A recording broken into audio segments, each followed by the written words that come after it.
Bienvenidos a un nuevo capítulo de Entre Baquetas, el podcast de la percusión.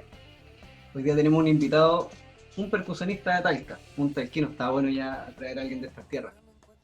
Él está a punto de egresar ahora de la carrera de interpretación en percusión de la Universidad de Talca. Gran percusionista, un capo de las percusiones, de teclado de percusión. Sí, sí. Y también se desenvuelve en la batería, ¿no? En la banda Aristas.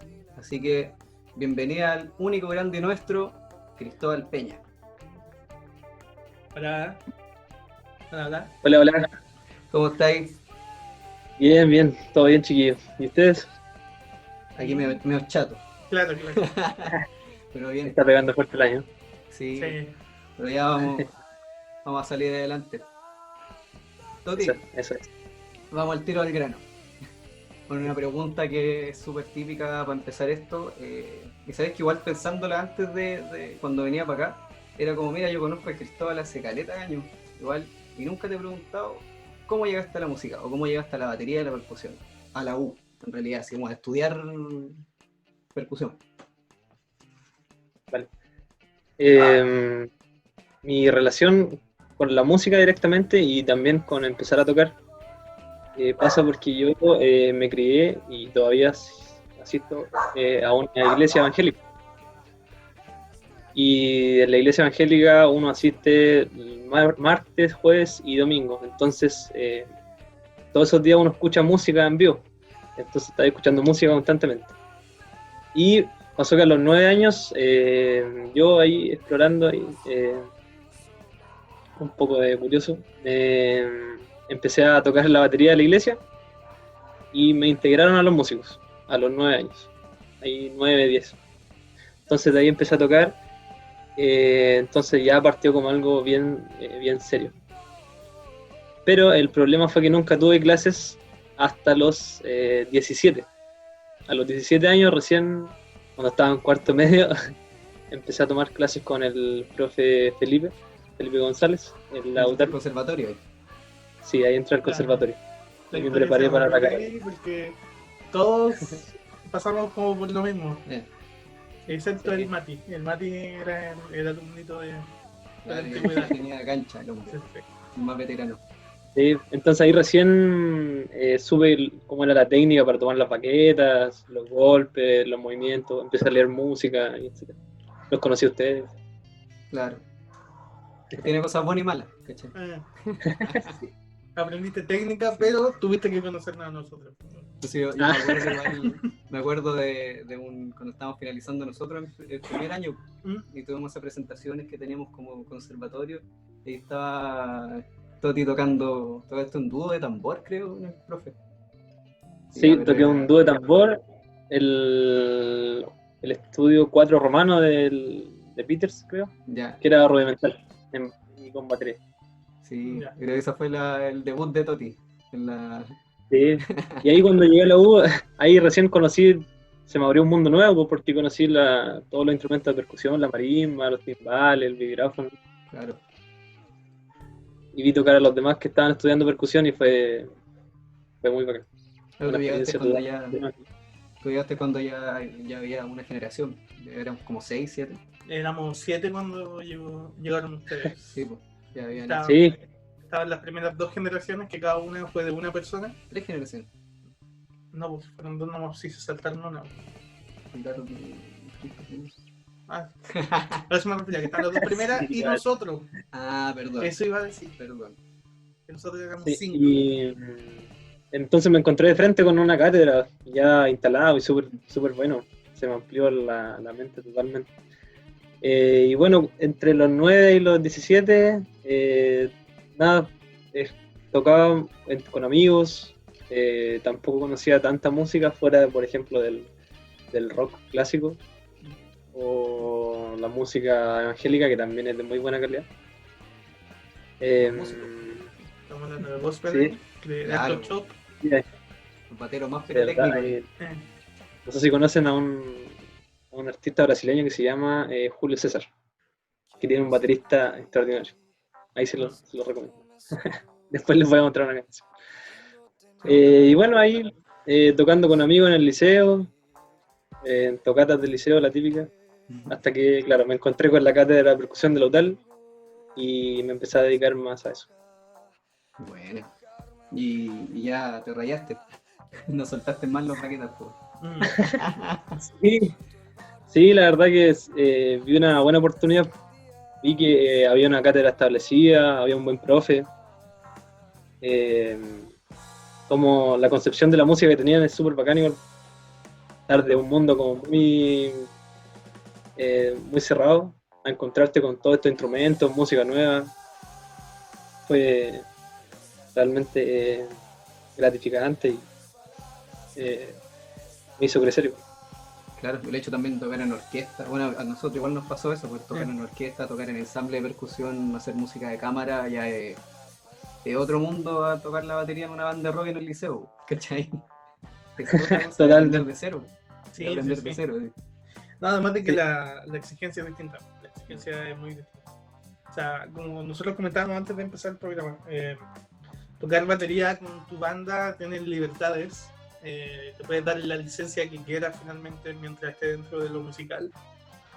Pero en una orquesta y en un ensamble no existe tal libertad, sino es más el que funcione como en conjunto, ¿no? Y después si quieres agregas tu libertad, pero primero el conjunto. Entonces ya no es como, ya quiero agregar nota aquí, no, tenés que leer lo que está escrito. Hay una pieza establecida, hay algo específico que tocar y no lo que tú crees que puede sonar bonito aquí. Claro, y eso el batero que empieza de lo popular es difícil porque uno improvisa hasta ahora. Sí, el batero siempre improvisa. Mientras esté bien, pasa. Entonces llegar a algo así es difícil. Sí. Y bueno, aproveché las oportunidades que tenía. Creo que eso es súper importante igual. Que si uno ve que tiene la oportunidad de tomar clases con un profesor especialista en tal cosa, que se llene de ese tema, de esas clases, Claro. y la aprovecha al máximo. Obvio. Yo también pensaba mucho en estudiar batería antes de salir del liceo y no conocía nada de percusión docta, digamos. Y claro, al conocer una marimba ya me cambió la vida. Sí. No, y otra otra forma de ver la música también. No, y ayuda incluso. Después, yo creo que todo nos pasa cuando tocáis batería después de haber tocado o haber estudiado un tiempo marimba, vibráfono, timbal, abordáis la música de otra forma. ¿Sí? Lo mismo de esa sutileza, a lo mejor que los percusionistas nos damos cuenta, pero hay un cambio. No, te ponía a pensar hasta en las afinaciones que a veces uno ni siquiera tomaba en cuenta. Claro, ahí voy a afinar un poquito más agudo de esto, un poquito más bajo de esto. Con notas, ¿cachai? Voy a pegarle en esta zona al tambor, en esta parte para que suene distinto. Ya. Aprenden más del instrumento como tal, ¿no? Claro. Sí. Oye, Toti, ahora pasando a otro tema relacionado, pero es otra cosa. Tú tuviste una pasantía para Brasil con el profesor Fernando Hashimoto, algo así, El doctor. doctor. Cuéntanos un poco eso, cómo partió desde cero, así. ¿En qué momento te dijeron ya estás listo para irte? Desde ese momento. Partió, yo no tenía pensado estudiar afuera hasta por lo menos terminar esta carrera y de ahí ver qué pasaba. Pero gracias a Dios se me presentó la oportunidad antes. Y fue porque tenía buenas notas en los ramos de la U. Y cuando uno obtiene un buen promedio, está como muy habilitado, o 100% de probabilidades, de que si uno postula a un intercambio, te dicen que sí. Y te dan una pequeña beca, que es una buena ayuda. Entonces, ya sabía que me podía ir de intercambio seguro, pero no tenía las opciones como a dónde irme. Y además que los convenios de la U a veces son limitados igual, en ciertas universidades y sobre todo en nuestra área. Y pasó que justo ese año vino el profe Hashimoto acá a la U a hacernos un masterclass. Lo conversé con el y concierto que tuvimos ahí. Lo conversé con el profe Felipe y me dijo, sí, me parece súper buena opción.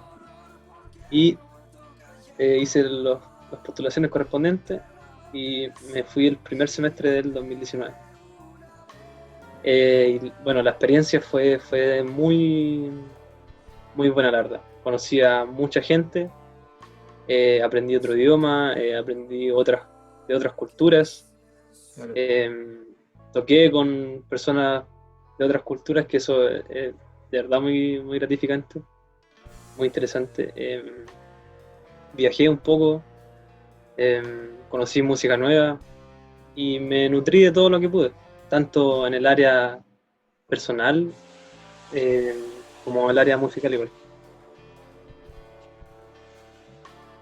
No, qué bien. Buena experiencia, pues estuviste ahí.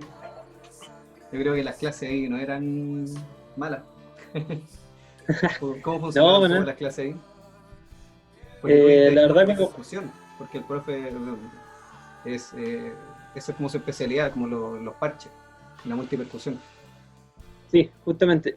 Pasó que igual que aproveché que tenía un intercambio afuera y podía elegir los ramos. Entonces tomé como, no sé, tres o cuatro ramos para aprovechar de estudiar arte. Y las obras que estudié allá, en un comienzo partí con Rebones A. Con Rebones A, que es una obra que maneja bastante el profe Hashimoto. Sí, lo Entonces demostró. sí, sí, quedó demostrado. Eh, y aproveché de estudiar eso, que él conoce harto.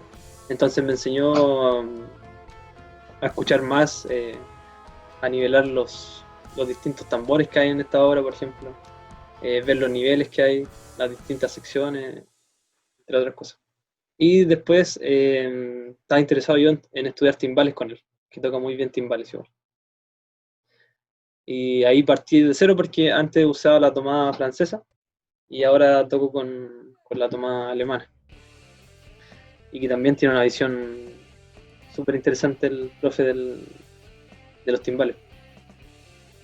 Pero, pero en general los profesores no tienden como a no querer cambiarte la técnica. ¿Fue tu decisión cambiar la técnica o él te dijo cambiar la técnica por esto? Sí, fue mi decisión. Fue mi decisión. Totalmente de acuerdo con Maxi.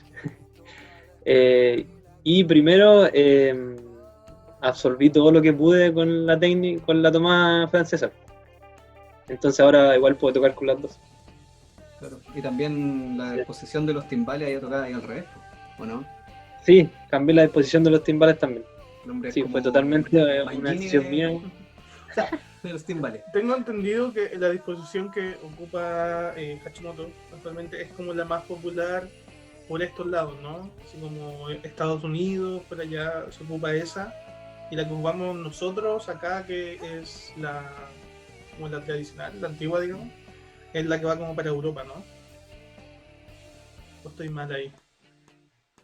No, acá generalmente se toca más con la que se toca en Estados Unidos, por lo menos en la U.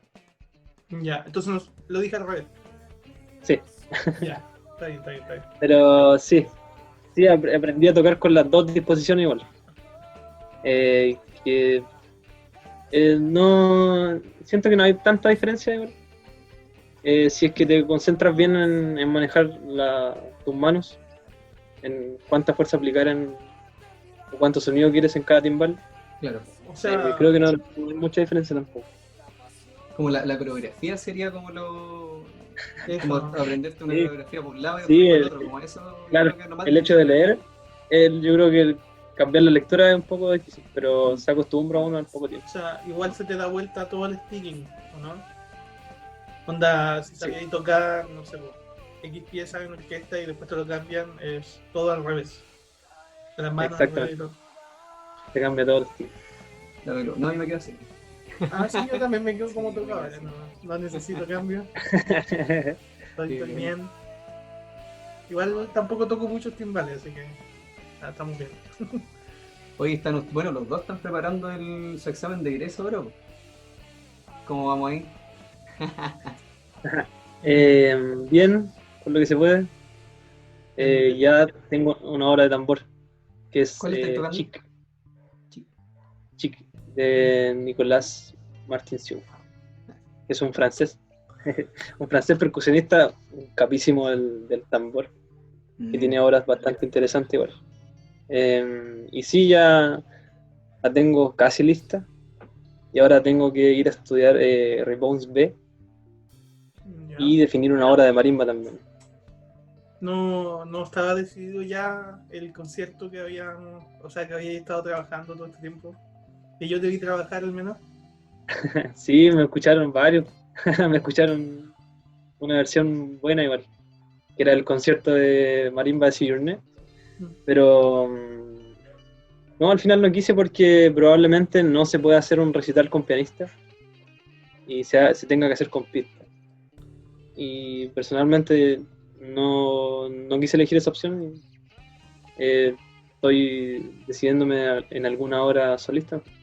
No sé qué opinan ustedes de eso, de tocar con pista en algo que normalmente no se haría con... Claro, mira, yo estoy en la misma que tú. Estamos en las mismas condiciones. Ahora la diferencia está en que yo no iba a tocar un concierto de marimba ni de principio. Yo voy a tocar el concierto de Mayuzumi de xilófono. Y lo voy a tocar, o sea, eso ya está decidido, no voy a hacer el cambio. Pero sí estoy de acuerdo contigo que no es lo mismo y tampoco es el ideal. De hecho, yo voy a tocarlo con pista bien entre comillas, porque va a haber una pianista que va a grabarlo, va a estar el video y todo. Pero de todas maneras es una grabación. Y que de hecho tampoco lo va a grabar junto conmigo, o sea, ella va a grabar y yo voy a tocar encima de eso. O al menos me imagino que va a ser así. Entonces, claro, no es el ideal. Te limita también, lo habíamos conversado hace un rato, te limita en la parte interpretativa. La cadencia, por ejemplo, del concierto y todo eso va a ser mucho más cuadrada de lo que sería en vivo, claro, y con un pianista ahí al lado. Todo va a tener que estar como muy ultra definido en los tiempos. ¿Qué licencias me voy a dar? No van a ser licencias del momento, porque va a estar todo como escrito. Claro, es como muy de estudio, así como de producción, más que hacer la música como se haría en un escenario con la pianista al lado. Sí. Y hay algo muy interesante en tocar con otra persona igual, que Sí, Claro. es lo interesante de ofrecer algo al público, de mostrar algo, de entregar algo que sea de más de una persona, sino que sea un trabajo en conjunto, sólido, es parte importante de la música. no solo eso, o sea, para nosotros en especial, yo diría al menos eso. Piensa que cuando nosotros tocamos con otro instrumento, percusionista en general, las percusiones son ruidosas.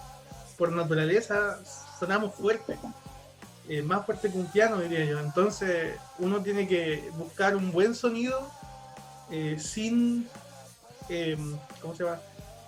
Sin dañar ese balance. Y claro, es otra la dificultad. En cambio, ahora que voy a grabar, puedo tocar tan fuerte como yo quiera y hacer las dinámicas que yo quiera y tocar como yo quiera, porque estoy grabando sobre otra cosa que está encima y luego en el computador le subo el volumen y listo.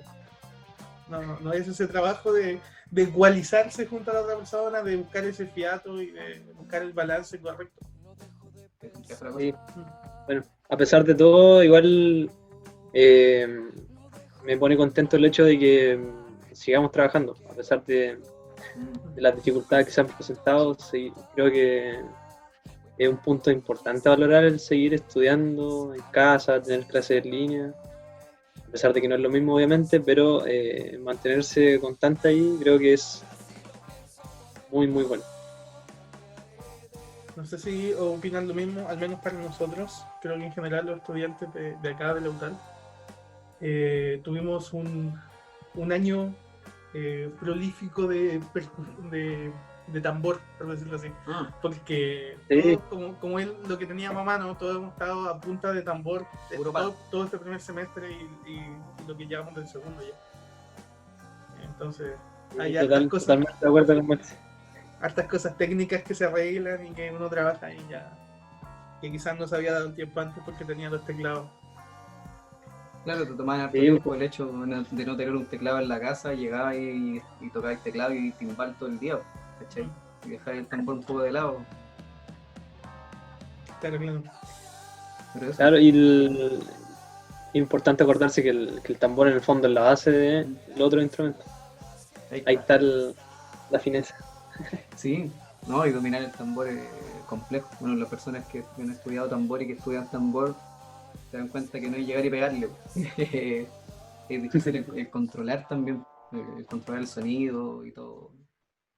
No, y hay mucho más mundo de tambor de lo que uno pensaría, Mm. porque nosotros estamos tocando tambor sinfónico, pero no es lo mismo que tocar el tambor en la batería, ni siquiera lo ponen de la misma forma. Y no es lo mismo que tocar el tambor en una banda de guerra, por ejemplo, o sea, el tambor rudimental. No, no es lo mismo, ninguna de las cosas. Entonces, hay harta técnica que aprender, hay hartos estilos que aprender solo en el tambor. Que uno a veces ignora. Hay que estudiar harto. Hay que estudiar todo lo que no Hay que escuchan. estudiar todo. Mientras escuchan este podcast con un pad aquí haciendo paradiddle Claro. y escuchando ahí. Como decir el rudimento del día. El movimiento del día, El claro, rudimento claro. del día. Eh, Toti, ahora pasando ya para el lado popular. Cuéntanos un poco de cómo te desenvuelves tú en la batería. Tú tenés, bueno, tu banda Arista, es como tu banda ya de cabeza. ¿Tenías otros proyectos? ¿Tocas en otros lados? ¿Qué se viene con Arista? Cuéntanos. Bueno, como ya les conté hace rato, el lado popular partió cuando empecé a tocar batería en la iglesia. De ahí sigo tocando siempre en la iglesia. Ya. Y junto con eso, como dijo el Nico, soy el baterista de Aristas, que es un grupo de personas increíbles. Les mando un saludo a los chiquillos. Sí. Buenas quiero personas, buenos músicos.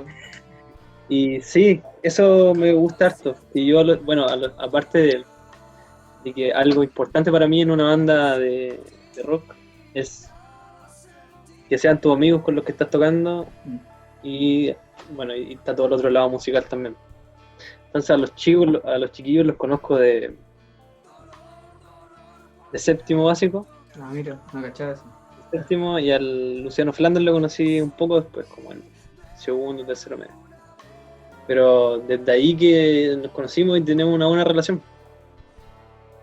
Entonces son años de confianza, podemos hablar, podemos criticarnos entre nosotros y la amistad está, tanto como para conversar cosas técnicas como al momento de tocar, generar un fiato que se note.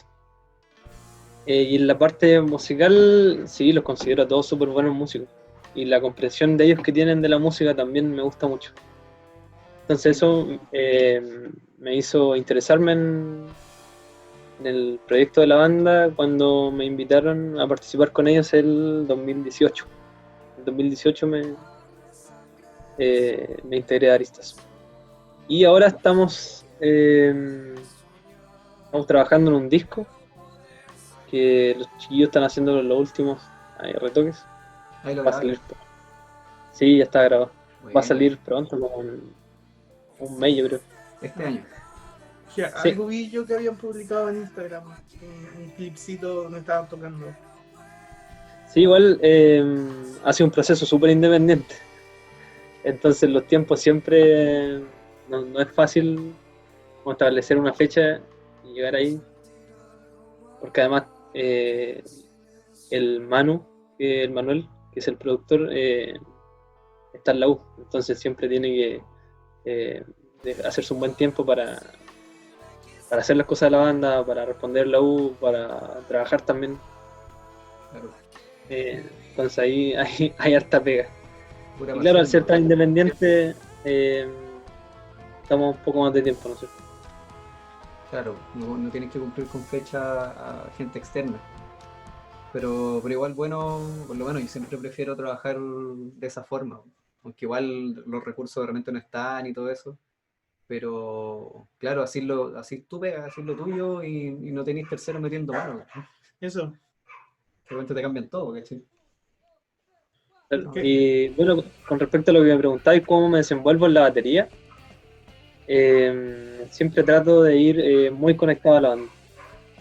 Y sobre todo en el tema de los riffs que hay en las canciones, de las melodías, siempre mantener una base no solo con el bajo, sino que también con la guitarra que esté haciendo la base, la melodía. Eso me gusta mucho. Siento que eso es lo que conecta a toda la banda. Me encanta cuando la batería hace lo mismo que la guitarra, por ejemplo, y después hace lo mismo que el bajo y se van intercambiando. Eso me parece muy bacán. Entonces siempre trato de hacer las baterías en base a la melodía, al alma de la canción. Eso, Siempre tomo como referente muchas veces al John Bonham de Led Zeppelin, que siempre hacía las baterías en base a los, a los riffs de la guitarra, por Ah, ejemplo. qué buena, qué buena. Y ahí la forma de componer que tienen es como llegan con una idea, la ensayan o mandan pistas, así como saca esto. Sí, realmente alguien llega con una idea. El compositor principal de la banda es el Luciano Beldoso, que es un gran, para mí lo admiro harto como compositor, le tengo harto respeto. Y él llega con una idea, puede ser a veces completa, a veces una parte, y nosotros le hacemos los arreglos, le decimos, oye, esto está súper bueno, esto está malo, sácalo, agreguémosle esto, mira cómo queda esta batería, este bajo, conectémosla aquí y allá. Y ahí se va creando todo. entonces hacen Esa un es como trabajo, la dinámica. hacen un trabajo conjunto ahí como banda para la composición, al final. O sea, el arreglo final se hace en conjunto. Sí, se hacen conjuntos totalmente, totalmente. De hecho, a veces Luciano nos comenta porque él ha crecido harto como compositor, gracias a los mismos compañeros de banda que siempre lo están criticando, en buen sentido. Entonces eso lo ha hecho crecer igual como compositor. Claro, pues si tenéis buenos músicos, igual podéis meter un poco de presión y hacer cosas más interesantes. No te limitáis. De hecho, hasta los presionáis un poquito más. ¿Hasta dónde puede llegar? Sí, se puede. Claro, totalmente. Así Y van haciendo buenas bandas. claro, eso. Qué bueno. ¿Qué le iba a decir? Que pasa que yo intento hacer esto también porque personalmente no me considero un virtuoso de la batería. No soy mucho de tirar doble y cosas, hacer tantos chops que me gustan, pero no lo hago mucho para no sobrecargar o pasarme en algunas cosas. Siempre trato de unirme siempre a la canción, a lo principal. Y cuando hay un momento idóneo para meter otras cosas a la batería, lo hago. Hay algunos bateristas, lo pueden buscar por ahí, hay un video de Drumeo que anda dando vuelta que se llama Batería Responsable, o el baterista responsable, que justamente habla de eso, de que uno puede ser muy buen baterista, de que grave puede ser un virtuoso, pero si estás tocando con una banda, tocas para la banda y no para ti. Entonces, finalmente, si quieres meter chops y meter adornos, quizás vas a arruinar la canción, quizás no es lo que necesitas.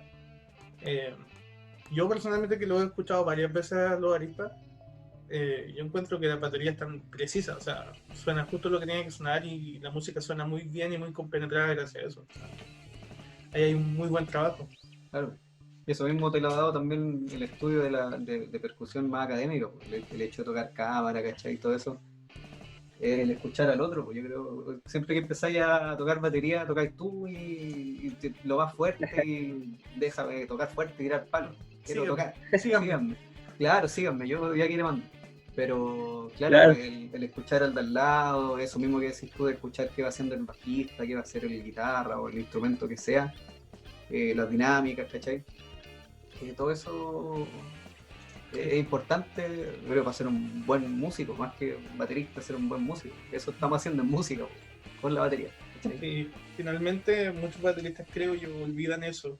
Olvidan que no solo eres el tipo que está pegándole palo a unos tambores, eres un músico y tienes que entender de música. También es necesario saber de armonía, saber escuchar y saber entender lo que están haciendo el otro. O sea, no voy a estar tocando un punk acá mientras mi compañero ahí al lado está tratando de hacer una balada, porque no tiene sentido. Y no voy a estar tirando feels encima del cantante cuando está cantando algo suave, porque no se va a escuchar. Hay que saber los momentos donde y donde no. Claro, Exactamente. es una buena pega. Mm. Oye, Toti, aprovechando que estáis acá, hablemos un poco. No, hablemos de cuando fuimos a Patagonia, weón. Oh, Todo Oh. ahí, weón. Yo todavía no me la creo. Ahí cuéntame por qué no estaba ahí. No, es que lo digo por el nivel de músicos que fueron, era como cuál es el más malo. Era mucho. Sí, yo creo que igual la todavía aprendimos estoy caleta. procesando información de ese. Sí, hay cosas que no quedaron, si era con mucha información, concierto, información, clase. No, conocimos igual, suponte a Alves, el que hace los vibráfonos. Supimos que era él después de conocerlo, se fue lo más divertido. ¿Verdad? Que se sentó al lado de nosotros y no hablaba Sí. español, po. Y después fue como, no, él es Alves. Pinche vejez. No, y Sí. Filipo también. Tú ahí pudiste hablar más con él. Tuviste una Sí, pequeña... fue un viaje que nos va a quedar. Vamos a procesar cosas para toda la vida, yo creo. Y vamos Sí. a usar cosas que aprendimos de ahí para Mm, toda la vida. Que increíble que fueron unos 4 o 5 días de festival sí, más o menos sí. y la cabeza me explotó Sí. de tantas cosas buenas que vimos. No te queréis A mí, perder nada tampoco. personalmente, los que más me gustaron fueron. No, todos me gustaron porque todos eran capísimos. Andrew Lynch, No, guay. el estadounidense, y Filippo Lattanzi. Esos dos me volaron la cabeza tanto en el concierto como en la máster. De verdad, cuando vi la máster de Andrew, bueno, primero vimos el concierto, ¿te acordás, Nico? De veras. No, y bien, y se paseó por todos los periodos, así como que tocó marimba súper, así, no sé, Bach, y después tocó una obra para tambor con tape, que hablaba como del 11 de septiembre, güey, y era como unas explosiones, ay, un redoble, no, era tipo capo. Sí. Y después Y la máster, estuvo bueno. no, en la máster me cambió la visión del tambor. Llegué acá a la casa puro a estudiar tambor después de ese viaje. Sí. No, estuvo muy bueno. De hecho, el tipo, a mí lo que me llamó la atención es que el tipo es, bueno, el estadounidense, imagínate, percusionista gringo, como que chops y todo, y él mismo decía que era muy chopero. ¿Cachai? Él podía tocar todos los rudimentos y tocar fuerte y rápido, pero a él le pasaba que cuando le tocaba tocar así pianísimo y muy articulado y todo, moría. ¿Cachai? Entonces, como que no, cuando iba a tocar en orquesta o cosas más sutiles, ahí queda. Era como ya tocar batería. Ya te sabéis todos los chops y podéis tocar y tirar palos, bacán. Pero si no podéis tocar con una banda, es como que todo queda ahí. Y él hizo una clase de tocar piano y pianísimo y muy rudimental y todo bien marcadito. ¿Cachai? Sí, me acuerdo que hizo una clase como en general de su concepción del tambor. Por ejemplo, los redobles de tres, usar el chicken roll, etcétera. Chicken Run. Y hizo una clase también de piano y pianísimo. De hecho, explicaba cómo abordar el piano y tres petas. Sí. Como su concepción del tambor fue clarísimo. No, y el Clarísimo. tipo igual no es que tenía una cuerda de guitarra eléctrica como Sí. bordona, como que él se armó su bordona y era como la que tenés tú acá, Traguitos. con hilos, pero al medio tenía una cuerda de guitarra eléctrica. Y tenía un Sí, me acuerdo. ¿Cachai? Dijo que a él le gustaba. Está buena la idea para después intentarla con el tambor. De hecho, la rutina que nos pasó, ¿te acordás, Nico, de esa hojita? Ahí Todavía la en tengo. pieza. ¿La tenéis por ahí? Sí, Ah, vale. todos los días caliento con eso. Sí, no, y para extractos también, para varios extractos que son así, como que te los piden sí o sí, dio unos tips muy buenos y sí, sirven. Sí, sirven. Suena algo, ¿Qué te iba a decir? Claro. De otro que fue bacán, Filippo Lattanzi, que es un Aquí marimbista y, bueno, percusionista italiano. Percusionista, yo he visto yo tocando batería y... No, Y lo más chistoso es que yo no lo conocía cuando llegamos allá. Y el loco llegó como 1 o 2, creo que un día de retraso después de que empezó el festival. de veras. Y estábamos conversando con otro. Y llegó así por detrás. Bueno, ¿cómo estáis? Vamos al festival. Y el tipo súper sencillo y súper humilde, y era tal vez el más capo de todos. No, esto, claro. Eso El concierto que dio fue, pero. No, otra cosa. Otra Sí. cosa. Hizo un concierto de marimba solo. Es lo que tenía era que, bueno, cuando tú tocáis corales, lo típico es tocar así el acorde y tocáis derecha, izquierda, derecha, ¿cachai? Para hacer el efecto. Pero él lo que hacía era como el movimiento de rotación, pero no era medido, El redoble independiente. independiente, ¿cachai? Entonces tocaba corales y se escuchaba como esa masa, no, era. Y haciendo las voces, pues, ¿cachai? Así que, Era como escuchar un corito sonar. claro, un coro en marimba. Me Impresionante. me dio risa en ese concierto porque era como ya estábamos en el jet set, porque estábamos sentados acá, estaba el Fabri al lado acá, tú, yo, tocando Filipo Merlín, y acá estaba sentado al lado mío Bar Cuartier comentándome el concierto, pues. ¿Cachai? Y así, yo sentado así me decía, es magnífico, es impresionante, y así, chucha. No, fue genial. Eso, tocó Merlín esa vez, pues, también. Sí, tocó Merlín, tocó la de Keiko Abe, variaciones Oh, no, sobre canciones japonesas para niños. ya. Y brutal. El tipo Sí. tenía mucha versatilidad. Así como el Nico dijo que hacía corales, también se manejaba en el estilo asiático. Y después tocaba otras cosas. Y No, genial. curiosidad, porque yo no estaba ahí. ¿Qué técnica para tomar un baba? Porque se ocupaba la técnica de la japonesa. No nos va eso. Porque con esas me haría sentido que se le hiciera más fácil el redoble independiente, porque la japonesa permite mejor rotación. Steven, Creo que ocupa Steven, sí. Stevens. Steven. Gracias. Sí. Ya. Sí. Ya estamos hablando de una bestia entonces, porque con Stevens ya hay más dificilito hacer eso, ¿no? Claro. Oye, ¿cómo se llamaba el...? Se me olvidó, tengo hasta un disco de él, y no me acuerdo su nombre, el brasileño que tocaba pandeiro. ¿Cómo se llama? Vinicius Lacer. ¿Puede ser? Vina, ¿no? Vino. Lo voy a buscar. Vina Lacerda, creo. Sí. Pero ese tipo era una batucada con un pandero, pues. El loco se paraba al centro del escenario con un pandero.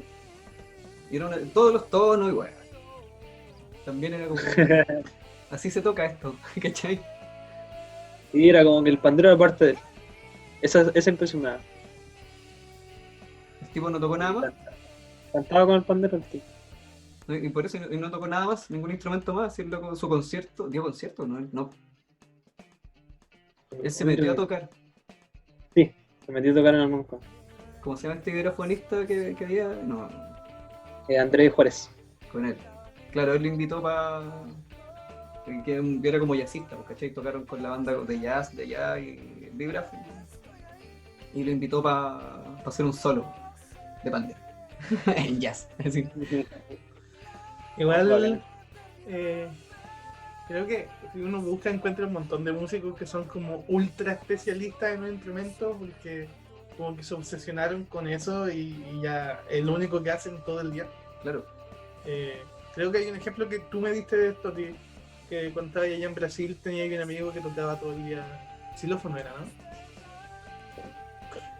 Sí, Rafael Peregrino. Eso es lo que transforma a la gente en maquinita en algo, cuando ya se obsesionan con un instrumento y dicen, ya esto voy a hacer todo el día, todos los días. Ya después el instrumento se vuelve parte de ellos, ¿no? Una extensión de su cuerpo. No, y lo bueno también era que el tipo lo tenía como parte de sus raíces, pues, ¿cachai? Él lo aprendió a tocar batucada y después se hizo profesional, es como eso, ¿cachai? Entonces, está bien. Pues era como el único que no era como músico académico, ¿cachai? Sí, verdad. Y me impresionó el hecho de que eran como 10 percusionistas, ¿no es cierto, Nico? En el festival, Sí, y hubo 11. Y todos eran buenos y todos tenían su propia visión de la percusión. sí. Y eso me encantó. Me encantó que cada uno nos compartiera su visión personal. Y lo mejor era que todas eran muy buenas. todos tenían algo que decir, todos tenían un discurso propio que dar. Por ejemplo, esa era la información, pues, ¿cachai? sí, era Era mucho. como, Por ejemplo, el Andrew Lynch nos contaba ahí como su relación con el tambor, el tocar pianísimo. Y por otro lado, Filippo Latanzi nos mostraba como el llenar un salón con una marimba, crear el ambiente. Sí, qué bueno. El Stinka, si hacemos una pausita de unos 5 minutos, vamos por agüita. ¿Ah? ¿Ya? Ya, agua, sí. sí, agüita, agüita. Ya, Salud. estamos de vuelta. Fue un pequeño descanso, tomar un poquito de agua, ¿no? Sí, grito y todo eso. Claro, claro. Bueno, ya finalizando un poco, Toti, me gustaría hablar un poco que nos cuentes de tu rutina de trabajo, que te has dado cuenta que te ha funcionado hacer tu rutina. Cuéntanos tus secretos. Cuéntanos tus secretos. Ah. Así como secretos, no sé si tengo tanto. Pero bueno, normalmente, ahora ha cambiado un poquito la cosa con estudiando aquí en la casa. Pero normalmente siempre empiezo con calentamiento físico primero. Físico y ojalá mental. Cosa de despejarse de todo lo que uno tiene en la cabeza, que es bastante difícil. Pero sacarse los dramas que uno tiene con la U, la casa, no sé, con otras cosas que te ofusquen. Y claro, mientras muevo la muñeca, muevo los brazos y trato de relajarme y enfocarme en lo que voy a hacer. En eso pasarán unos 5 minutos, no creo que mucho más, hasta 10 podría llegar a ser. Por eso, calentar bien los músculos primero y si es que se puede también preparar la mente. Después viene la parte técnica, ya sea en el tambor, en la marimba o los timbales, lo que sea. Siempre tengo algún ejercicio regalón por ahí. En el tambor siempre voy a empezar con golpes con una mano, ejercitando cada mano en todas las dinámicas posibles. Y un poco más siempre dándole más a la izquierda y a los pianos. Todo lo que sea de piano hacia abajo. Entonces ahí en la marimba es casi igual, solo que no le doy tanto más a la izquierda.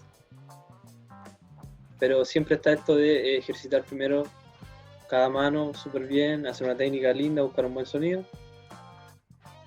En eso pasarán ahí me tomo media hora, una hora. Si es que estoy estudiando una técnica en específico, pueden ser varias horas al día, o todo el día de repente. Bueno, después de ese calentamiento ya con baquetas, con el instrumento, paso a ejercicios técnicos, ya sea como quiero abordar arpegios en la marimba, me pongo a hacer arpegios, o redobles en el tambor, hago redobles. En el tambor normalmente trato de estudiar todos los días redoble múltiple, dobles y singles, alternados. Eso.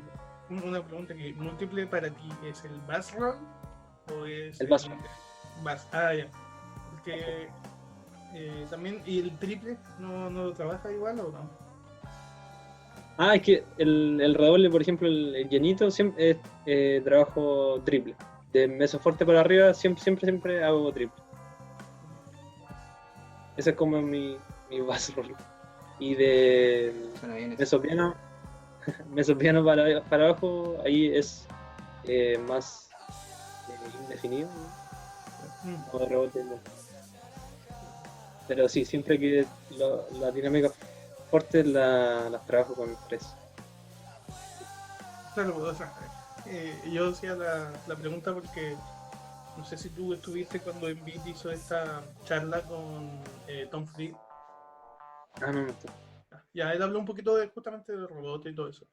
Y explicaba, porque justamente está como el doble, triple, luego tienes el múltiple, que es como el que llamaste indefinido, que son como 4 más, que ya es como medio ahí lo que salga. Y el bass es apretado, es presionando la baqueta, que hace el bzz, porque apretas, suena como una vibración más que el rebote. Entonces ahí está, por eso hacía la pregunta. Ya, no, tenía razón, tenía Sí, razón. pues sí, el bass va a un efecto. De hecho, él decía que él ocupa bass en orquesta solo si es como muy pianito, así que lo ocupa como muy ligero porque para hacer en vez de hacer un redoble con un cuerpo. Claro. No, cuando me refería a redoble, claro, me refiero al triple. Uh-huh.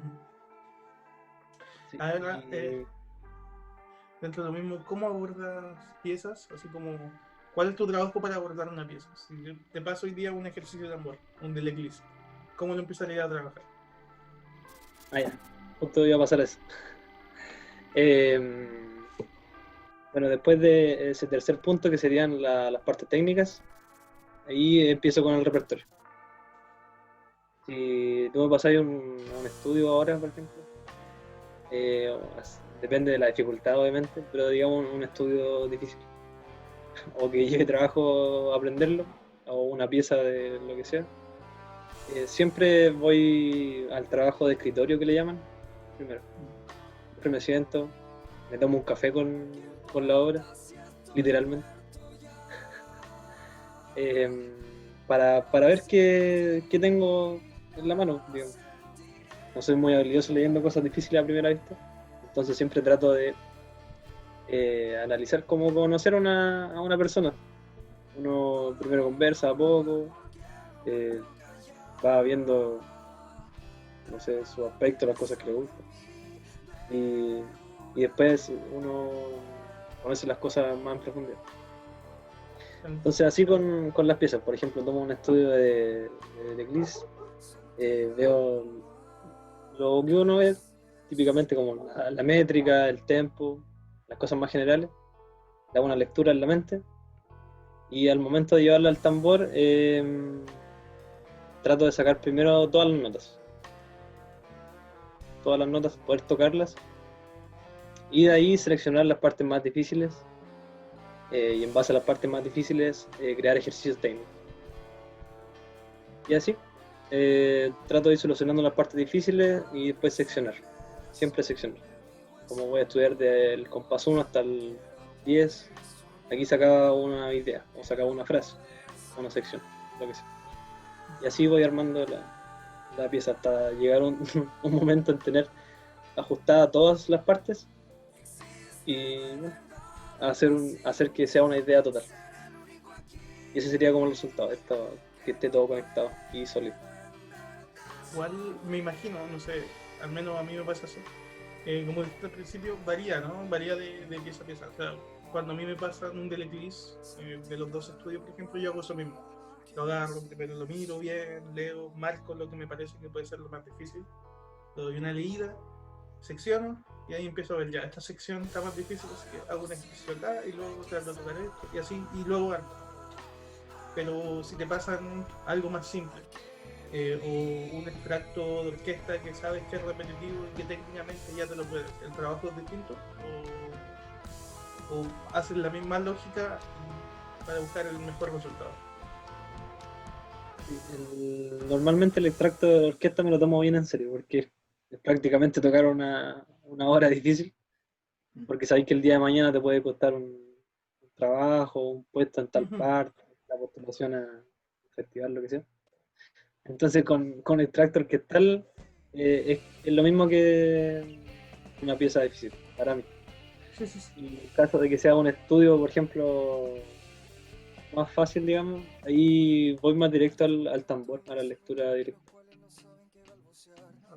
No estaba mereciendo un trabajo de orquesta, todo lo contrario. Yo sé que No, uno se lo tiene que tomar en serio. A lo que iba era a como tú ya sabes que el manejo técnico de todo eso lo tienes. Entonces, ¿a qué te diriges? Porque me imagino que si te pasan, no sé, el bolero de Ravel, que de hecho es bastante difícil a pesar de ser repetitivo, por la dinámica más que nada. No creo que te sientes así como, quizás escucharlo y a ver la partitura mientras lo escuchas, pero no creo que te sientes a ver como cada detalle de la pieza y luego secciones cada detalle, sino que vas a tratar de buscar ya el sonido y hacer ese ejercicio técnico. ¿no? Claro, exactamente. Sí, cuando son piezas más fáciles de abordar, generalmente voy más directo al tambor o al instrumento que sea. Porque si son más técnicas, como para mejorar cierto aspecto, trato de ir directo y hacer casi el mismo proceso, pero no tan una interiorización como mental, espiritual, digamos. Esa parte como que no está tan integrada, sino que es más un ejercicio ya netamente técnico. Ya, y ahora sí, como el último, creo que estamos en tiempo de reflexión. Ya sí, nos queda tiempo todavía. Hablemos un poquito de la cátedra, de la vida de cátedra y de la vida de ensamble y cómo ha sido tu experiencia. Cuéntanos un poco cómo has vivido lo que te ha tocado tocar ahí en ensamble con nosotros, con el profe. Ha sido una experiencia muy enriquecedora, la verdad, en todo sentido, tanto personal como musical. Ha sido, yo creo que de las mejores experiencias que he tenido, porque, como les comenté hace un ratito, cuando llegué ya estaba la cátedra establecida, entonces eso ya me generó un impacto grande. El llegar a la U y ver que todos están tocando ahora interesante, que todos tocan muchos instrumentos, que todos tocan ante el público como solistas o en conjunto. El ver que hay un mundo nuevo eh, eh, me impresionó, me impactó de una. Entonces ya el poder integrar y tocar con músicos que sean mejores que yo, eso siempre va a ser muy enriquecedor. Entonces conocerlo a ustedes, conocer a otros de generaciones más grandes, mayores todavía, me elevó las expectativas de lo que era la percusión. Ahí ya al tiro te ponen en un nivel más alto de la visión que uno tiene de la música que uno hace. Entonces ahí ya ese fue un primer encuentro. Después el hecho de ensayar, de estudiarse piezas con el ensamble, de comprometerse con una cátedra, ya te hace crecer en el aspecto más profesional. Y que eso fue bacán igual, conocer gente que está en la misma que uno, que se está apoyando, que nos estamos criticando entre nosotros para que podamos crecer todos, eso no tiene precio. Creo que eso es súper destacable igual de la cátedra, que de hecho lo hemos visto y creo que siempre lo decíamos, al menos allá en la escuela, que es muy distinto a otras cátedras. O sea, tú veías ahí al mismo en la U, sin pelar a nadie, pero voy a decir cuerdas. No era como mucho apoyo el que existía como cátedra, o sea, no era como el que existiera una cátedra, había muchos cuerdistas. Pero nosotros, ya por el hecho de que compartimos la misma sala, compartimos los mismos instrumentos, nos teníamos que ver todos los días, Y claro, pues estaba esa relación de uno está estudiando y veía pasar el otro afuera y decía, oye, puedes venir a escucharme, a decirme cómo está esto y esto, y decir, ah, mira, esta regla acá, cambia esto, esta partitura dice esto. Entonces, las dudas que uno podía tener, quizá el otro no las tenía y viceversa. Claro. Y toque más, toque menos el otro, la opinión de otro siempre es buena. Exactamente. Y eso fortalece el grupo, fortalece totalmente el grupo y el crecimiento individual también. Crecimiento como músico, como persona. Eso no se encuentra en cualquier parte. Creo que eso es muy valorable. Y además está todo lo profesional, el hecho de hacer conciertos, de hacer videos, etc. Las peleas de ensayo, digo, Ensayos, claro. Esas son las cosas que hacen. las discusiones interminables entre medio. O sea, no todo es maravilloso, sí, hay que ser sincero. Habían igual problemas internos, de repente uno se enojaba con el otro. Era como, ya déjame estudiar tranquilo porque llegaba a molestarte. O llegaba alguien emprestado y era como, oye, teníamos que ensayar hace una hora y faltaba el tuyo y por eso no hemos ensayado. Pero Justamente- los productos siempre quedaron buenos. Mm. Siempre en las presentaciones al final era como que pasabais toda la tormenta y llegabais llegaba ahí. ¿Cachai? Y siempre fue un buen resultado. Siempre fue un buen resultado. ¿Cachai? Exactamente. Y son cosas que, si bien uno las mira así como de cerca, oye, son nos peleamos. Pero si la miráis de lejos, esas son las cosas que fortalecen una relación. Sí. Así como dos cuchillos se juntan para sacarse más filo, así las personas a veces tienen que discutir para fortalecer algo. Es que Y finalmente. por ser una cátedra. Perdón, continúa. Ah, no, eso. Que está fortalecido hasta el grupo. ¿No? Lo que yo decir es que finalmente esos roces que teníamos eran porque yo mismo, más de una pieza que no quería tocar, no me interesaba mi cuarto, por ejemplo, y yo no estaba comprometido, pero mis compañeros sí. Entonces yo iba a tener toda la presión de ellos porque, claro, yo no estoy comprometido.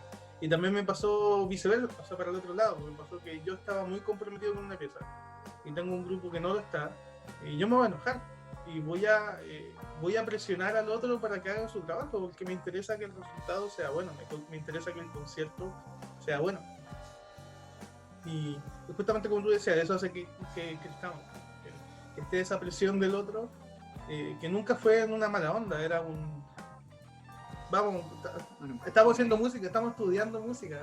¿Dónde está ese interés? ¿Por qué estás acá si no estás interesado?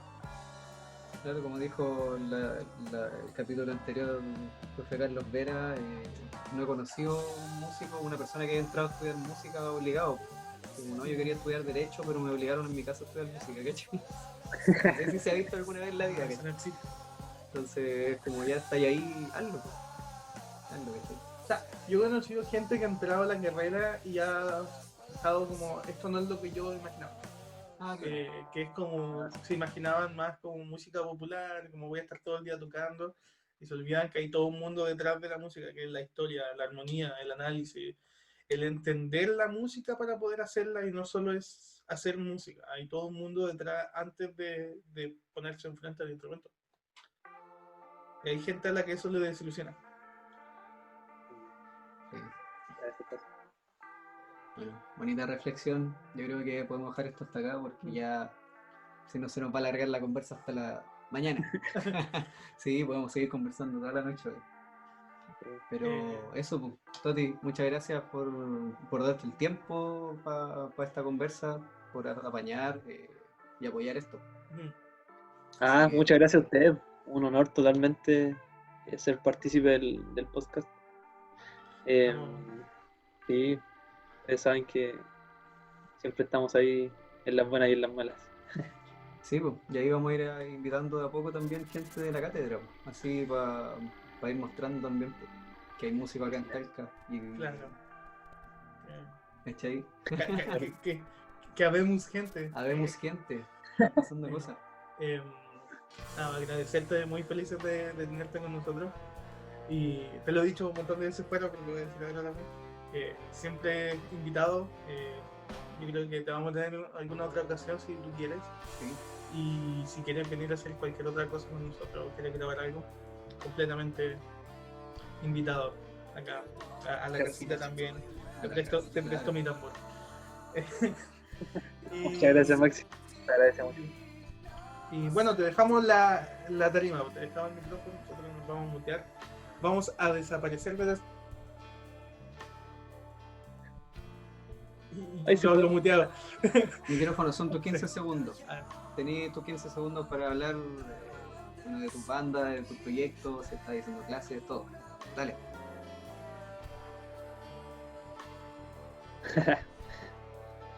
Bueno, lo más reciente lo más próximo que se viene es el nuevo disco de Aristas, así que estén atentos con eso.